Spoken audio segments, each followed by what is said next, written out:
All right, so let's give you a little bit of an update of what is happening in the market in Pierce County. That's Tacoma area. If you're not from around here, just kind of let you know. I like to start this video anyways. I want to talk about a 10-year pattern because I think this is important for us to understand really big picture what's happening in real estate locally, all the way down to last month's numbers in September, so that you get a good idea of what to expect or what to be aware of if you're considering looking to buy or sell a home in Pierce County. And so here we go.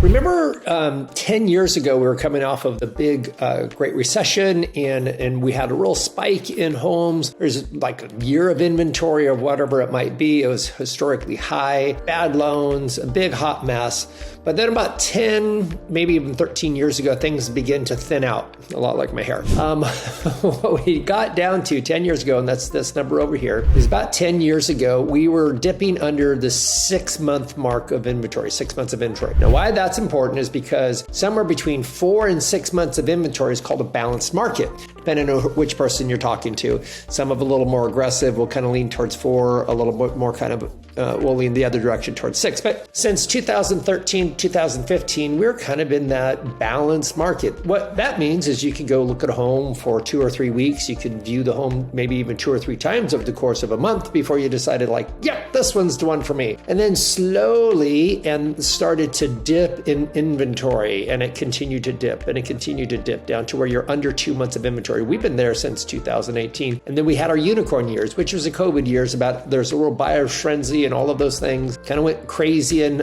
out of control. And we dripped way down to like 2 weeks of inventory. Now, here's what I want us to know, because we're hearing lots of things on the national news about, oh my gosh, it's crazy and it's gonna bubble's gonna burst and there's so many homes on the market. There's literally twice as many homes on the market. Do you see what they do there? 2 years ago, or actually a year ago, to where we are now, there's twice as many homes. When you look at that, we're still under 2 months of inventory, actually less than 1.5 months, between 5 and 6 weeks of inventory.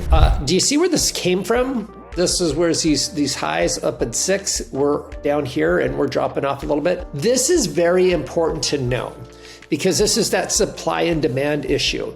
For the last 10 years, whether anybody's gonna tell you this or not, you need to know that we have built the least amount of homes prior. The only time we built this few of homes was back before 1960. Population was a little bit different back then, if you would agree.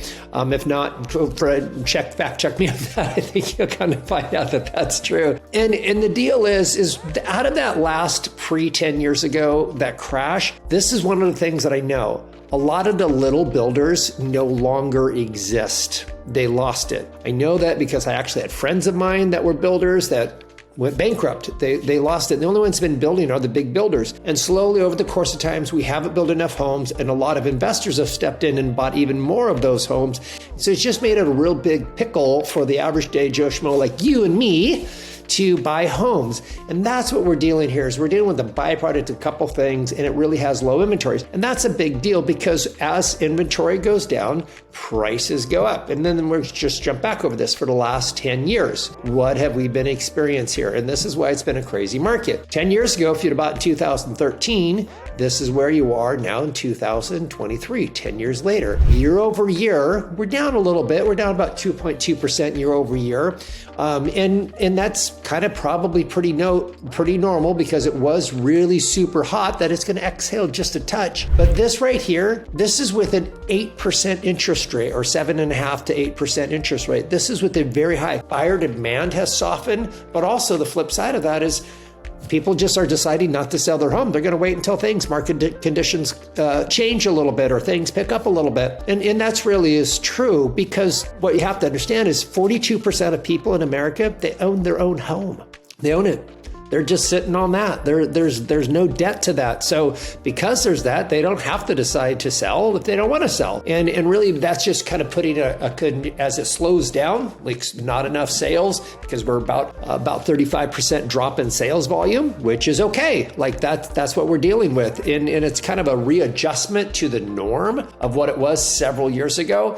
And as things kind of settle out, what I expect of this is just kind of pretty much hang tight and flat line for a little bit. bit, kind of maybe a blip. Some months are going to be a little bit higher year over year. Some months a little bit lower. The overarching year over year is going to probably continue at some type of pace like this. But does anything about this indicate that it's going to be a massive plunge in home prices? Probably not. Now, I don't have a crystal ball, all those type of things, but nonetheless, what this is telling me is things are slowing and softening, and homes, when they come to the market because of the interest rate, they are selling. There are just not as many homes coming to the market because of the interest rate. And because of that also, it just stabilizes the market that way. Now, honestly, I would hope that we really don't have a high appreciation for the next 3 or 4 years, 5 years. I really hope that doesn't happen. I hope that things just kind of slowly incremental, 1%, 2% year over year for the next few years, because I think that's really great. It's great for your taxes. It's great for affordability. It's great for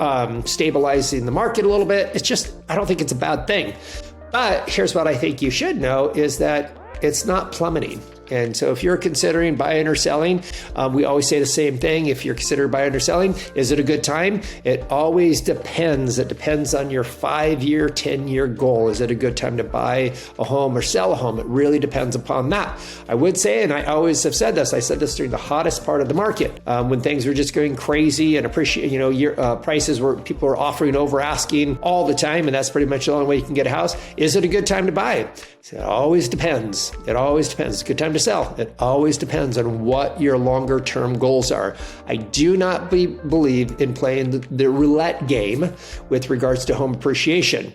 I don't. I think we buy homes or we sell homes because it fixes cost of shelter where we have to live, and it fixes that. The only thing that's going to affect how much we pay monthly is our taxes. That's why if things don't go a lot, they don't reassess at a higher price. Taxes aren't going to go up, which is a good thing.